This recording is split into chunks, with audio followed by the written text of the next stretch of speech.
his name is... It's John Bunday.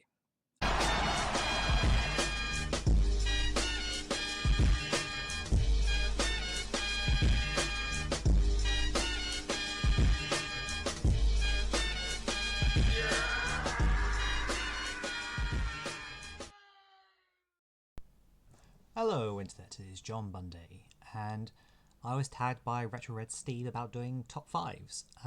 Because I'm kind of 6 months behind on doing a pickups video, I'm not going to do my top 5 pickups. Anyway, so but I'm going to do some top 5's. It's not going to be the ones that were originally done by Steve, so I'm going to cover... I'm sorry, when I do this recording, I turn off the second monitor so you don't get blue, but I realised my list was on the second monitor, so there we go. So, I've split it, it'll be all games that I've played, / completed, and I've split it into 3 different categories, and for me that's going to be my top 5's. So, those who follow my channel know that I've done both the 12 RPG challenge and the 52 game challenge, so it is those lists that I pulled from, plus a special third category as well, which when we get to it will make sense. So for the 12 RPG challenge, all these games, sorry, for all 3 lists are in any order. There's no top, like, it's not from 5 to 1 is what I'm trying to say. Because if I were to try and rank these, I probably would have never actually made this video. So, you know, you could read into, you know, if you know the games or play them yourself, what order you think they should be in. So for the 12 RPG challenge, the first one is Luna the Silver Star on the Mega CD. So the reason why I picked this game is because, one, I'm a sucker for a 16-bit JRPG, but also this game and its sequel, which I haven't played yet, are the reasons why I decided I wanted to get a Mega CD. And then realising that the games were never released here, which then started my journey on doing all these PAL conversions. So yes, this game, I put time into like trying to ensure that the CD audio tracks would be the correct speed for the various cutscenes. And even while I was playing the game, I noticed there was some like music which was for a non-cutscene kind of like transition, like when you say you get on a ship to move to a different continent, for example, like the music that played then. So it was like, even while playing it, I was like having to make notes and then update the version that I've put on archive.org with it. Anyway, so it is a fantastic game and definitely worth playing. There's a PlayStation port. It was also came to the PSP and to the GBA, but those ports, or at least the GBA one, I think is not really liked. But also is about to get a remaster being released in a month or 2. So, next is Lost Odyssey. This was the final game of the 12 RPG challenge, and this is a 360 exclusive for some stupid reason. So this is made by Miss Walker. It has some of the original people from the Final Fantasy team on there. This is their magnum opus. I know there's now a game that's just come out from them. I don't know much about that one, but for me, this is like, it's, well, I said magnum opus. It's like a masterpiece of traditional JRPG gaming. So yeah, play it if you haven't. It's definitely worth checking out. Now next is I play on the GameCube, but as a Dreamcast classic, and it is Skies of Arcadia. This is a game that everyone should play, and it is ridiculous it's not being re-released in some other form. Go be a Sky Pirate. It is a fantastic game, great music, and it's just getting into that world and exploring the world. You know, it's fantastic. Definitely go and play it. Then the fourth one is Final Fantasy 12. So this is a game that I had not played, well, up until now. I never played it before. And I played the remaster called the Zodiac Age. Because initially I wasn't sure if I would like this, because of the way that it's not a traditional JRPG. It is where you have to kind of set macros, or in other words, set what your characters will do, and let them just go for it when they encounter monsters. Like, if attack. If someone gets poisoned, cast like potion on them, that kind of stuff. So it's more like micromanagement of your team members versus picking attacks when you get into a fight. But it's still, like, I think, a fantastic game. Okay, and the last one for this list is Breath of Fire 3 on the PlayStation 1. Also got a port to the PSP. So I played the 1 and 2 on the GBA ports via emulation years and years ago, and I always wanted to play 3, never got around to it, and so doing the 12 RPG challenge kicked me to finally play 3. And yeah, it is because when I reviewed it at the time, I was like, I'm not sure if there was a music that I thought would stay with me, but even after months and months and months, the battle theme still like plays in my head at times. So clearly some stuff from the game has stuck with me. So which is why it's made the 5 for this list. Okay, now we're going to go to the non-RPGs and go to the 52 game challenge. I've tried to primarily stick to games that I have not played before. As in, when I say not played before, as in because there are several games I've played this year that I have already played in previous years, like Silent Hill or Streets of Rage 3 and 4, for example. So I wasn't going to include those. I want to try and showcase games that I've never tried. There are some where I may have to play a demo or may have tried a level or two, but now I've actually played properly, so I include those. Now the first one is Morbid, the Seven Acolytes. This is a game that would never have been on my radar, not in a million years, until it got picked by Ollie 8-Bit Boy UK for the 52 Club Challenge, where a wheel gets spun once a month-ish, and then a game gets picked. And this is kind of like a 2D Souls-like, it gets kind of called, but it's like hack and slash, with a stamina meter and all that. So I ended up being like one of the champions of the game and telling people like, oh, do this, do that, and try and help with their playthroughs. So I kind of became like, people thought it was my game that I picked rather than Ollie at the time. And I even ended up hosting the live stream because I wasn't able to do it at the time. Yeah, so one that, like I say, I'd never heard of before and would never have picked up, but I'm glad I did, and it even makes me think potentially I could play other Souls-likes. Okay, next is Metal Slug.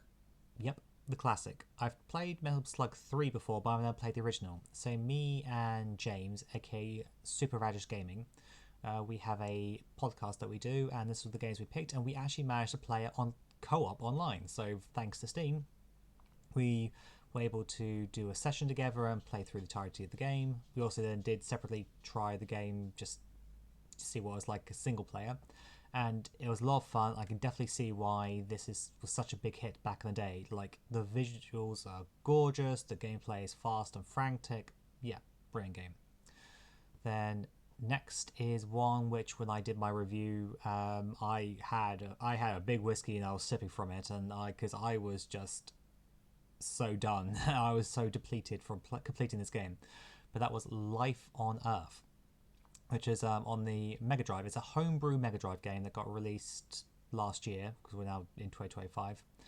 And it is a run and gun style game. And there are some tough levels in that. But it's a game where, even though there were times that I was swearing and I had to take a break from it, it's a game that once you beat it, you have that sense of accomplishment from beating it, which is why it's on this list, because it's a game that I really had to push myself to finish. Not push myself in the sense of, oh, I've got to play this, but actually get good, push myself. So, yeah. The next is Batman on the Mega Drive. So, yes, a game that I had actually only tried got to the second level when I first tried it, I think in 2023. I think I did a video trying the game and couldn't figure out how to get past the first bit of level 2 until I found out, oh, you're meant to use, like, to pull yourself up using one of your tools. But yeah, then this was for the Mega Drive challenge set by the Retro Martin, and I played through the rest of the game and completed it. And don't get me wrong, I didn't complete the game as part of the challenge. I'm not that good because I needed continues. But it is, I think, like, the presentation of it was fantastic. The art, the music, yeah. So I'm so glad that I finally played this. And the last one for this list is Shadows of the Damned, Hella Remastered on the PC. So a game that I wasn't sure if I would pick this one for the list. There's a couple of others that kind of could have gone in its place, but I thought about what game would I actually want to replay.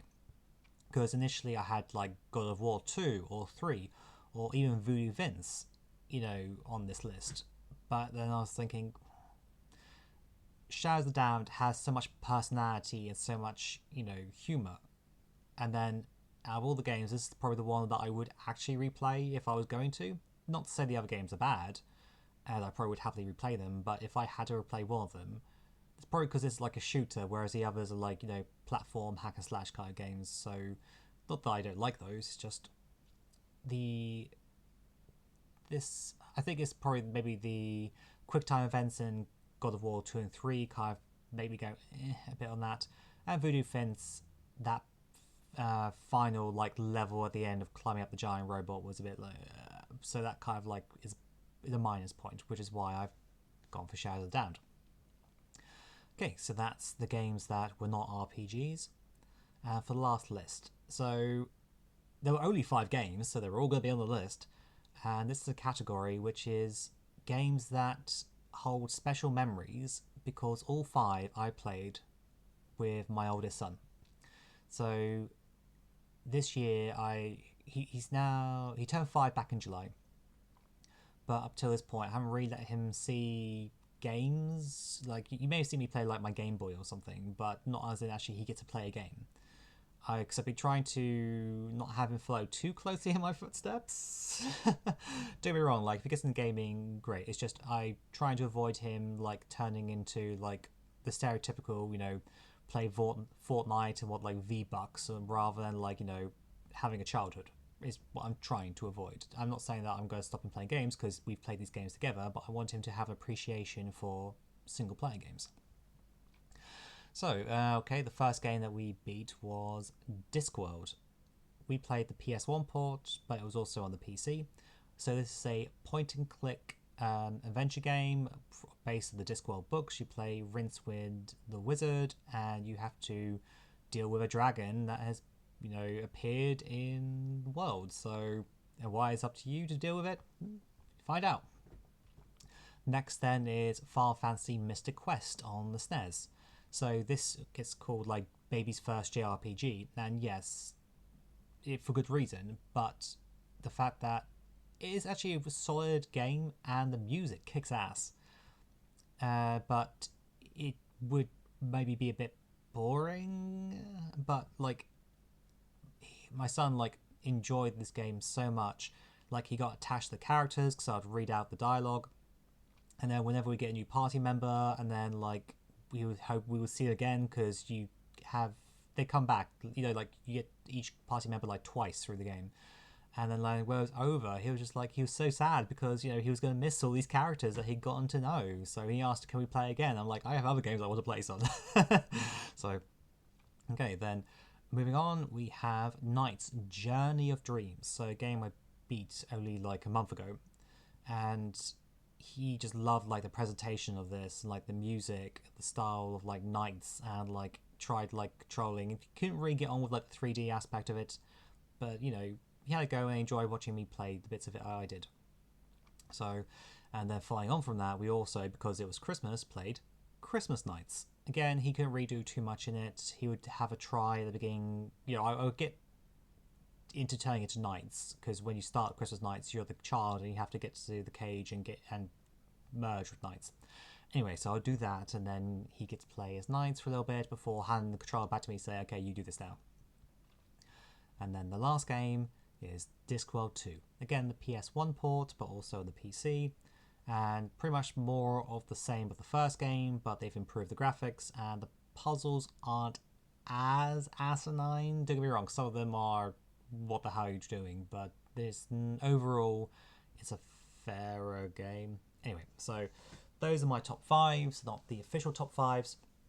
If anyone would like to do their own, you probably already have done. Otherwise, by all means. I'm not going to tag people because to be honest, I had to like not force myself to make this video. Like I actually had to once everyone's gone to bed, everything's been done. Like okay, take everything off my desk and actually record, because otherwise I haven't really done any gaming for like besides some on my Game Boy since the new year began. So anyway, Hope you all have a great 2025. Take care.